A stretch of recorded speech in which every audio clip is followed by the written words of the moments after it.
তাই এবারে বৃন্দাবনে নিকুঞ্জ বনে রাধাকৃষ্ণের রাস হয়েছিল। অষ্টসখী, 6 মঞ্জরী এবং 1600 গোপিনীগণকে নিয়ে। তাই 1600 গোপিনীগণকে নিয়ে আজকে মিলন হয়েছিল, রাস হয়েছিল।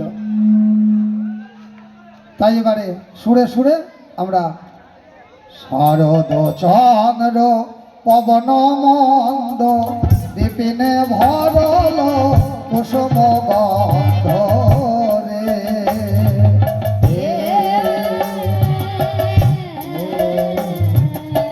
ফুল্ল মল্লিকা মালতী যুথি, কিবা ফুল্ল মল্লিকা মালতী যুথি বিপিনে ভরল কুসুম গন্ধ